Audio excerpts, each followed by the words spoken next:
marbles. All right, let's go. Hi, y'all. Y'all already. I'm nervous, I guess. I don't know if you've met these really two special people in my life right now. The bartenders, Tracy and Andy. Thanks, y'all. Let's go. Yeah, thank you. Yeah. Y'all have made tonight unforgettable. Forgettable for some of us. Crystal, I'm talking to you, baby. Okay. When Erin asked me to be co-maid of honor as her big sister, I knew I had to make a toast, which is slightly difficult because if you know our family, all we do is roast. And Lord did us siblings roast Erin. Erin gave me a list of things I'm not allowed to talk about, but thankfully for all of us, she forgot some things. Erin and I both hold the dreaded role as middle siblings, but Erin, being the selfless one, really took on that role for me. And being the middle child comes with a great responsibility, getting picked on. Erin had a nickname growing up. Well, she had a lot of nicknames. Erin's contact in Mom's phone is Gobi with a smiley face, short for Erin Go Bra from our Irish heritage. Our amazing Papa Tom used to call her his little E, and I can still hear his voice saying it to this day and see her smile every time he said it. Speaking of smiling, Dad called Erin Fang because she had some interesting teeth growing up. And the siblings called her FedEx. You see, in elementary school, my parents decided to take us as like a fun little family outing to see Cheaper by the Dozen. About a dysfunctional family, giant family, a little smaller than ours. In the movie, there's a sibling that the rest of the kids pick on and don't really like and think of as an outcast. You know, like the FedEx truck dropped him off one day. Well, after Erin cut off Shannon's finger, she became FedEx. Sorry guys, I know Dad. And we pulled some fun pranks on our little FedEx. For instance, if you know Erin, you know she loves food. Pizza, mashed potatoes, wings, skyline dip, all the really healthy stuff. Well, when we were probably in middle school, Erin had this obsession with Reese's Puffs cereal. She ate it for breakfast every morning, but her obsession caused her not to share, and she'd be really psycho about it if we ate her cereal. So Ryan and I, being the oldest siblings, we decided we had to take a stand. I'm not sure if any of y'all have dogs, but dog food looks a lot like Reese's Puffs cereal. So you bet your ass, we poured out that Reese's Puffs cereal and replaced it with Jersey's dog food. And you bet your ass that we were laughing our ass off when she was spitting it up in the sink. Erin has a lot of interesting quirks. For example, she likes to take paper coasters and rip them up into tiny pieces. We go out to eat at a restaurant, and within a minute, she's sitting down. Within a minute of sitting down, she's annihilated everybody's coaster at the table. For Christmas one year, Dad actually stole coasters posters from a local bar and wrapped them up and gave them to Erin. Cheap gift and made her really happy. But she has a lot of amazing talents. She is an incredible photographer and painter.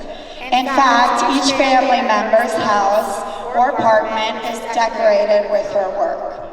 She's even made her talent into a career as a graphic designer, and I'm so proud of her for that. She's an incredible athlete. I'll be the first to admit that I love the spotlight and would try to steal it from Erin growing up. And she always let me. But no matter how hard I tried in sports, I could never outshine her. Erin was a superstar basketball player, swimmer, and eventually water polo player. Whoa.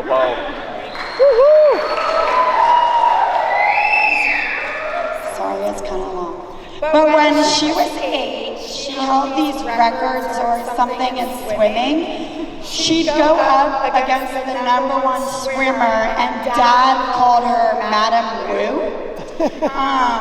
So I decided I could swim too, because if she could do it, I could too, right? Wrong.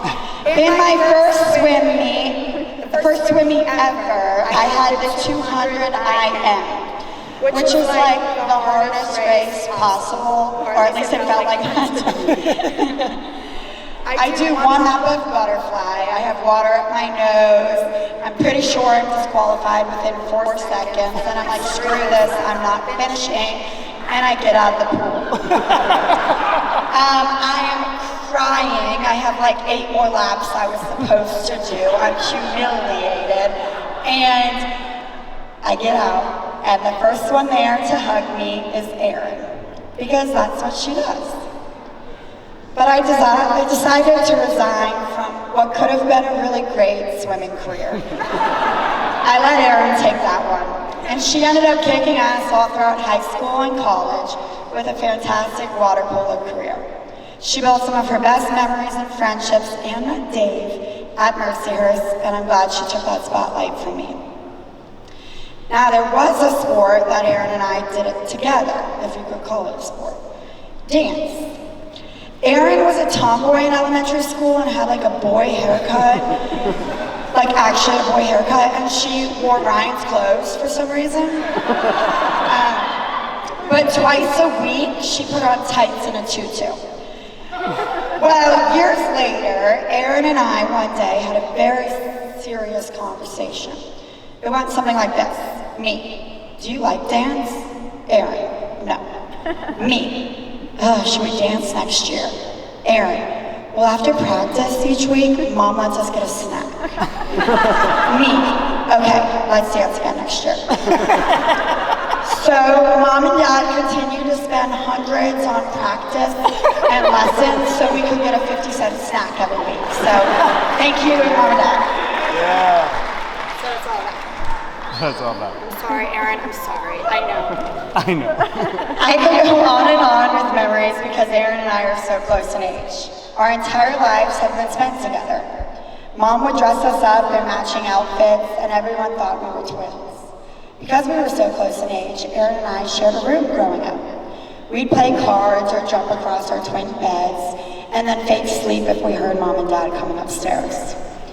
But as we got older, sharing a room wasn't too fun for either of us.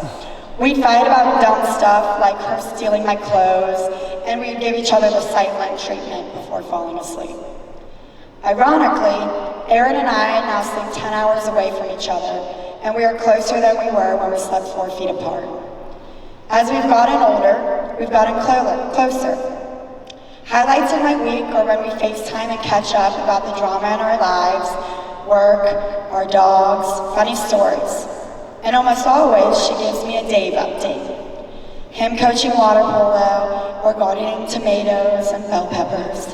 Him cooking for her and cleaning up after her.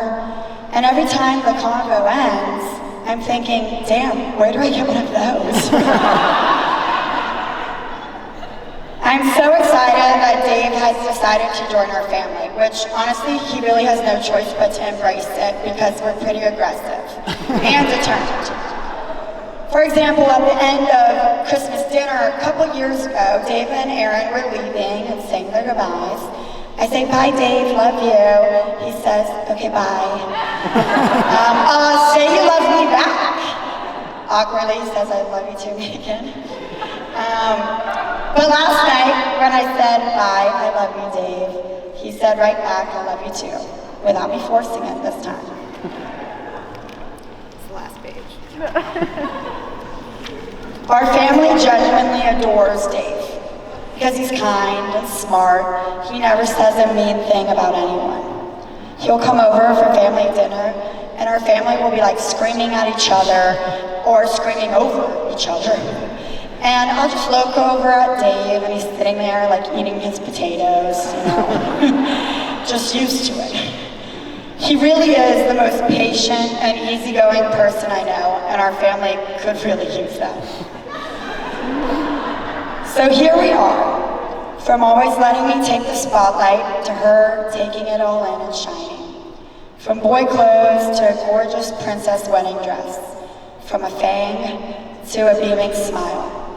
We picked on our little FedEx growing up, but I think we all knew that she'd be the first to get shipped off, because she's the whole package. So, cheers to my little sister, my best friend, for being delivered to her person, Dave.